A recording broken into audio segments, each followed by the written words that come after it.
Bismillahirrahmanirrahim. Assalamualaikum warahmatullahi wabarakatuh. Ananda adindaku yang soleh-solehah, bagaimana kabarnya hari ini? Masih tetap semangat ya, walaupun masih belajar di rumah. Hari ini ketemu lagi dengan Bunda. Pembelajaran kali ini masih di tema 3, benda di sekitarku, tapi kita sudah masuk ke subtema 4, keajaiban perubahan wujud di sekitarku. Untuk muatan pembelajarannya, pendidikan kewarganegaraan. Sebelum memulai pembelajaran hari ini, alangkah lebih baiknya kita berdoa agar ilmu yang kita dapat bisa bermanfaat, dan kita sama-sama berdoa agar kita cepat belajar lagi di sekolah. Amin. Nah, sebelum masuk materi pembelajaran hari ini, Bunda akan sampaikan tujuan pembelajarannya. Dengan menyimak video ini, Bunda harapkan Ananda Adinda mampu memahami kegiatan bersatu di lingkungan rumah dengan tepat dan juga memahami kegiatan bersatu di lingkungan sekolah dengan tepat. Jangan lupa juga disiapkan buku catatan dan alat tulisnya. Kalian bisa mencatat hal-hal yang menurut kalian penting dan dicatat di buku catatan kalian. Nanda Adinda, Bunda mau tanya nih, pernah nggak kalian merasakan jika pekerjaan yang dikerjakan bersama-sama atau dengan berkelompok akan lebih terasa ringan, lebih mudah dan lebih cepat selesai? Ya, karena pekerjaan tersebut berhasil diselesaikan karena adanya sikap bersatu antara seluruh anggota kelompok. Nah, kira-kira Ananda Adinda semua tahu nggak ya sikap bersatu itu apa? Oke, good job. Sikap bersatu adalah sikap berkumpul atau bergabungnya seseorang menjadi satu tanpa memandang perbedaan agama, ras, suku, warna kulit, adat kebiasaan, adat istiadat demi mencapai tujuan tertentu. Sikap bersatu adalah sikap yang harus dimiliki oleh seluruh anak bangsa. Kenapa Bunda harus dimiliki seluruh anak bangsa? Karena sikap bersatu tergambar dalam semboyan Indonesia, yaitu Bhinneka Tunggal Ika, yang artinya berbeda-beda tetapi tetap satu jua. Nah, Ananda Adinda, sikap bersatu dapat terwujud apabila kita menerapkan perilaku berikut. Yang pertama, toleransi beragama, menghargai dan menghormati perbedaan agama. Yang kedua, menghargai dan menghormati perbedaan suku, warna kulit, adat istiadat, serta kebiasaan seseorang. Kemudian tidak mementingkan diri sendiri, menghargai pendapat dan hasil pekerjaan orang lain, kemudian bekerja sama, tolong menolong, gotong royong dalam menyelesaikan pekerjaan yang rumit. Dan masih banyak lagi sikap-sikap atau perilaku dari contoh sikap bersatu yang lainnya. Nah, sikap bersatu ini harus kita laksanakan Ananda Adinda. Kenapa Bunda harus kita laksanakan? Karena sikap bersatu banyak sekali manfaatnya. Nah, manfaat sikap bersatu yang pertama, mempererat hubungan kekeluargaan. Yang kedua, mempererat tali persaudaraan. Yang ketiga, meningkatkan rasa kebersamaan. Yang keempat, membiasakan kegiatan tolong menolong, bekerja sama dan gotong royong. Kemudian terciptanya sikap saling toleransi dan terciptanya hidup yang rukun. Nah, Ananda tahu tidak hidup yang rukun itu yang seperti apa?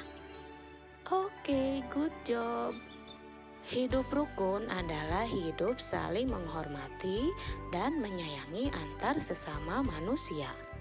Kira-kira kita harus nggak ya hidup rukun? Tentu harus ya. Kenapa kita harus hidup rukun?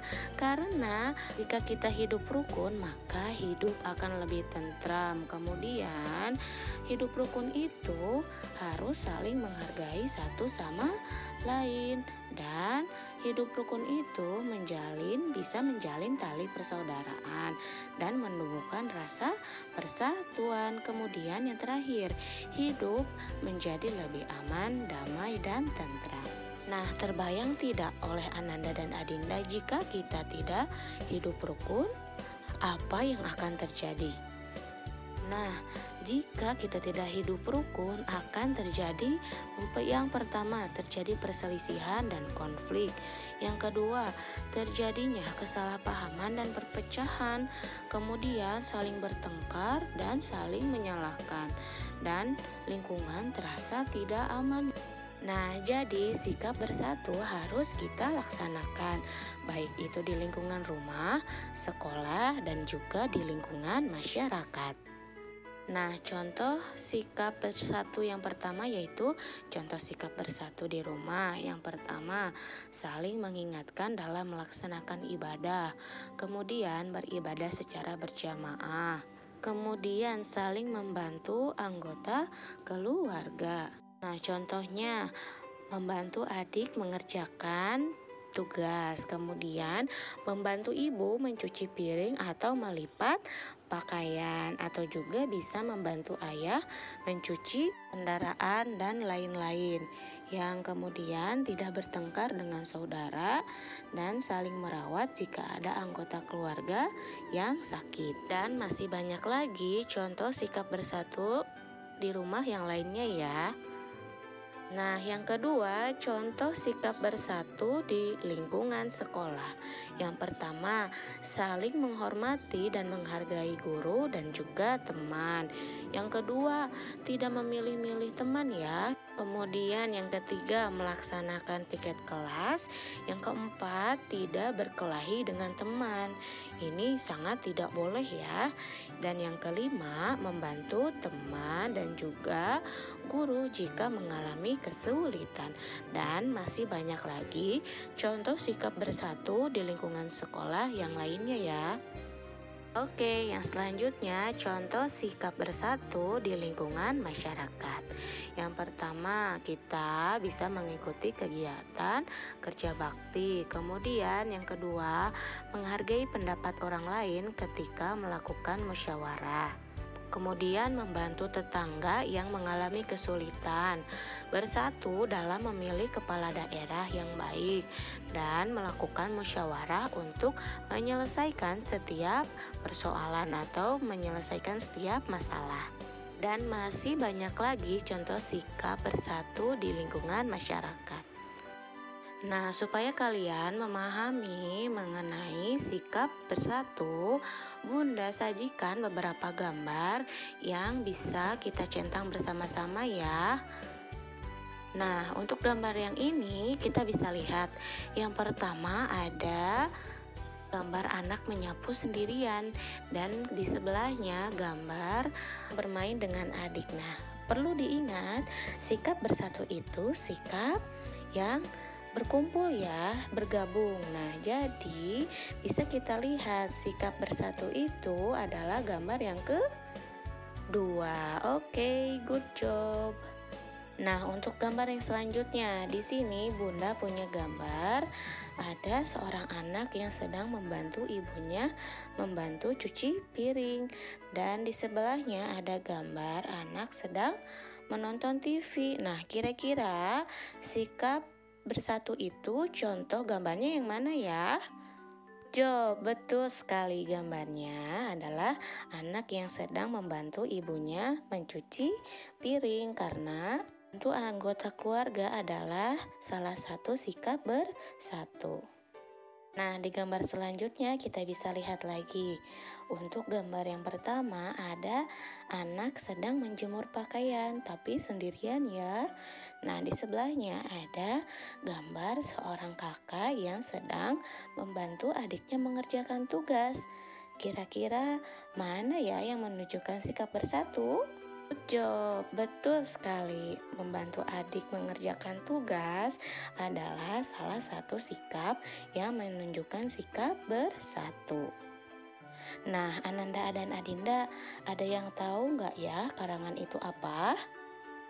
Nah, karangan adalah bahasa tulis yang merupakan rangkaian kata-kata sehingga menjadi sebuah kalimat, kemudian menjadi sebuah paragraf yang bisa dibaca dan dipahami. Nah, sebuah karangan dapat terdiri dari beberapa paragraf. Nah, paragraf dibuat dengan ejaan yang baik, diantaranya dengan memperhatikan tanda titik, tanda koma, dan penggunaan huruf kapital. Nah, perlu diingat juga ya, Nanda, paragraf itu terdiri dari beberapa kalimat. Nah, kita perhatikan untuk ejaan yang pertama, yaitu tanda titik. Tanda titik digunakan pada akhir kalimat ya, bukan kalimat pertanyaan atau kalimat seruan.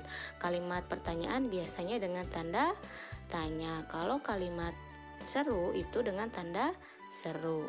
Ini Bunda punya contoh. Adit menjenguk teman di rumah sakit. Titik. Bunda ingatkan ya, jangan sampai lupa membubuhkan tanda titik di setiap akhir kalimat. Kemudian ejaan yang kedua yaitu tanda koma. Tanda koma biasanya digunakan di antara unsur-unsur dalam suatu perincian atau pembilangan. Nah, Bunda punya contoh.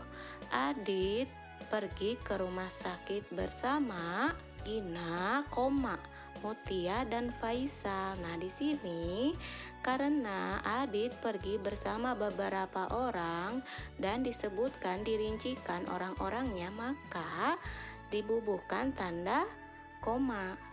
Nah, kemudian yang harus diperhatikan juga yaitu penggunaan huruf kapital. Huruf kapital digunakan pada huruf pertama suatu kata dalam kalimat. Nah, huruf kapital juga digunakan untuk menuliskan nama orang, nama tempat, nama bangsa, suku bangsa, dan bahasa. Nah, Bunda punya contoh. Tutuplah jendela itu. Nah, bisa dilihat huruf pertama dalam kata tersebut, kata tutuplah, itu Bunda tuliskan huruf kapital. Nah, contoh kalimat yang kedua. Elis berasal dari suku Sunda. Nah, huruf yang kapitalnya ada dua, yaitu di ta Elis, karena Elis merupakan nama orang, sehingga Bunda tulis huruf awalnya adalah huruf kapital. Dan dalam masih kalimat yang sama, Bunda tuliskan kata Sunda itu huruf awalnya kapital karena Sunda merupakan salah satu suku bangsa. Nah, untuk contoh yang terakhir, Bunda punya lagi contoh kalimat yaitu saya membeli buku di Gramedia. Kita bisa lihat yang huruf kapitalnya ada berapa? Ada dua ya.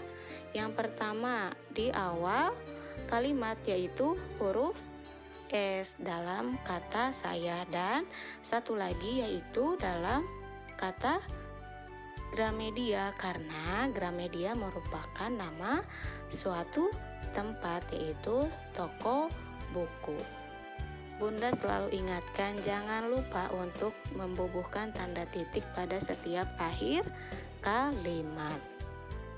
Nah, untuk tugasnya kalian bisa mengerjakan tugas di buku paket halaman 108 dari nomor 1 sampai nomor 3. Nah, untuk yang nomor 1 di gambar yang pertama kalian membuat satu paragraf. Nah, ya paragraf harus terdiri dari beberapa kalimat ya, dan jangan lupa memperhatikan setiap ejaannya, baik itu tanda titik, tanda koma, dan huruf kapital. Nah, kesimpulan pembelajaran hari ini adalah dengan adanya sikap bersatu akan membuat segalanya semakin terasa mudah. Sikap bersatu merupakan sikap yang sesuai dengan pengamalan sila ketiga Pancasila, yaitu Persatuan Indonesia dan memiliki lambang pohon beringin. Nah, alhamdulillah pembelajaran hari ini dicukupkan sekian ya Ananda Adindaku. Apabila ada yang masih bingung, kalian bisa menghubungi Bunda atau wali kelasnya masing-masing. Tetap semangat belajar ya walaupun masih di rumah. Tetap semangat, tetap belajar, dan tetap jaga kesehatan. Thank you for watching. Wassalamualaikum warahmatullahi wabarakatuh.